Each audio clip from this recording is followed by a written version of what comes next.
Hello and welcome once again. So nice to be with you today.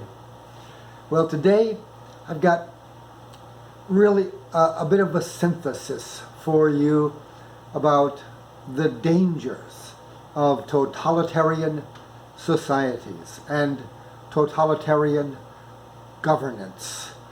Governance by central authority and control over so many aspects of everyday life.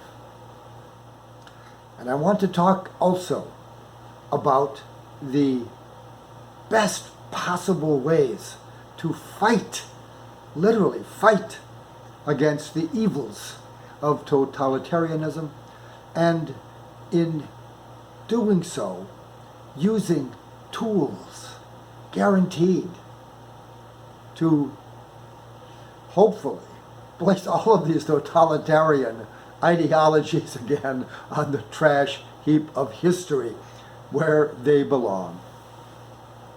Totalitarianism truly is just, it's evil. It's awful stuff. Really, in a totalitarian society, all the gifts of variety, contrast, competition, community pride, and sympathetic association with others. These great values and qualities that characterize humanity at its best are menaced by totalitarian government. They surely are now menaced in America by the ascendancy of the elitist super bureaucracy of the supposedly omnicompetent, competent at everything, that omnicompetent state of the super bureaucracy of our modern times. They're Kafkaesque, truly. Totalitarian liberal state means to destroy all of its rivals to power and subordinate all human relationships to its might and dictates. In all its forms, this modern totalitarianism is not truly progressive or constructive, as liberals and liberalism would have us believe. It is, in fact, horrendously ruinous.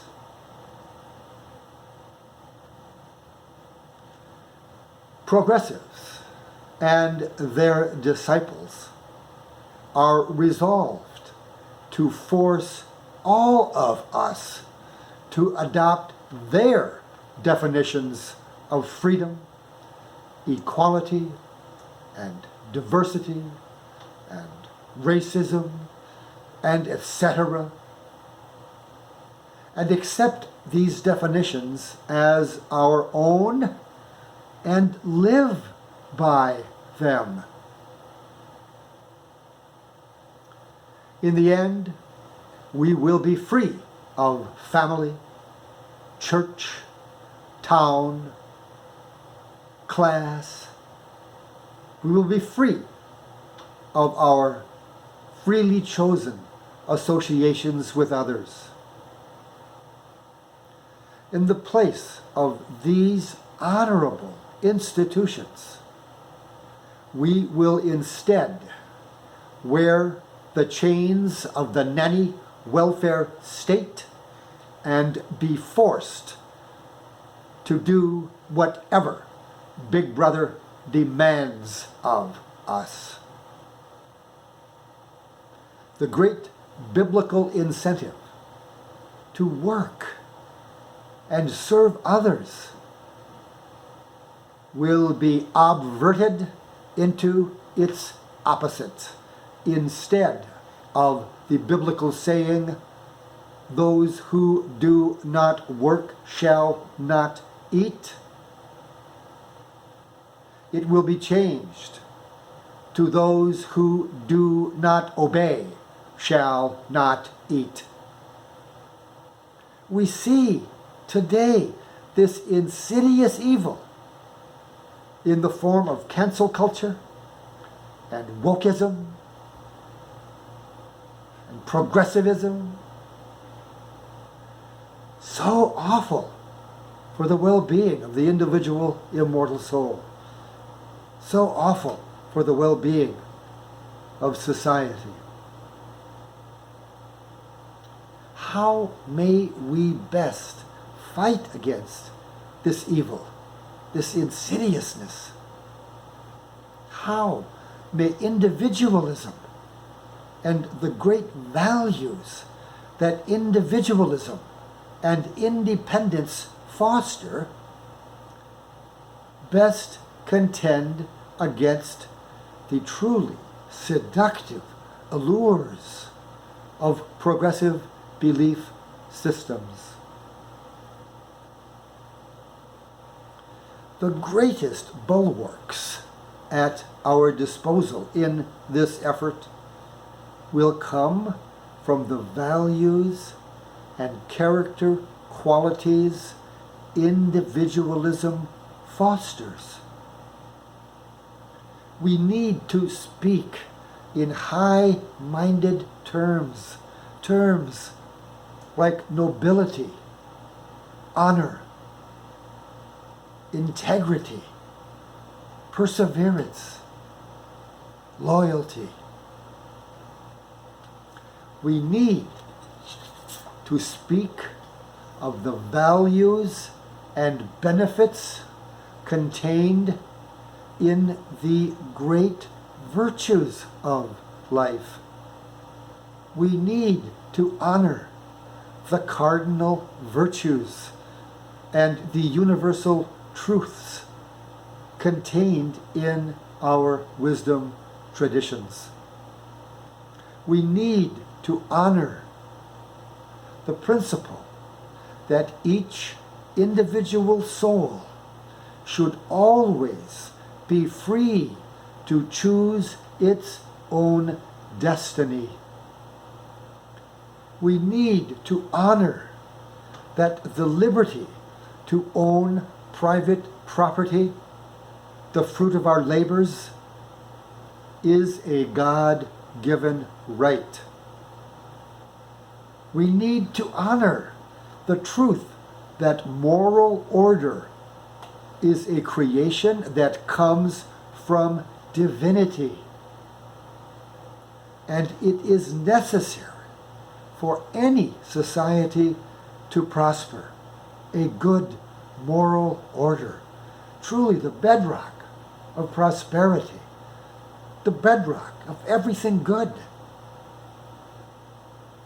Furthermore, we need to do as much as we can to make sure that people are provided with safety and security, and that they have a net of insurance against tragic circumstances. And most importantly, we need to make sure that we hold people accountable and responsible for their behavior, and that they be made to suffer the consequences, good or bad, of the choices they have made. The best way to develop good character is through forcing people to accept responsibility for what they have done. Thereby, we learn from our mistakes. And if we're honest with ourselves at all and desire to be and do better, we vow to do better in the future. And because God's law of virtue demands it, we must also do whatever we can to help redeem the lesser among us by giving them the tools they need to remake themselves into good, moral citizens, to be remade into people who now know how to play well together, how to get along well with others.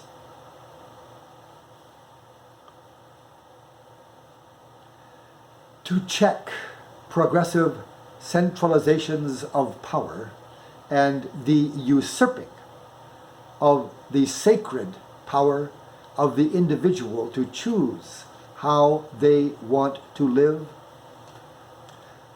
we require a new laissez-faire, the let-alone way.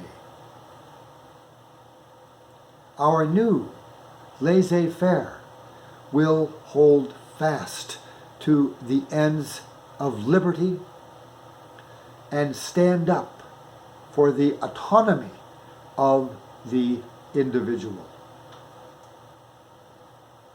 It will safeguard our liberty to make our own choices. It will endeavor to create conditions within which our little groups of family and guild and community may prosper. It will recognize, protect, and exalt the basic social unit, the family. It will encourage free association and community building. It will not seek totalitarian unity nor the centralization of power, but a return of power to the individual immortal soul. It will return us to the honorable culture and moral traditions that have served America so well throughout its history. It will promote a plurality of association. It will give authority to those closest to the problems at hand. It will restore the sort of America where we all may productively seek improvement of our conditions. It will encourage everyone to work on their very own character development. It will extol the moral and ethical person. In such a state, the primacy of ethics and integrity are established as sacrosanct, and the liberty and freedom of the individual person, which subsists and has its roots in community, that freedom will be zealously guarded. What a grand and wonderful state such a nation would be. Wow. Well, that's the golden age for our future.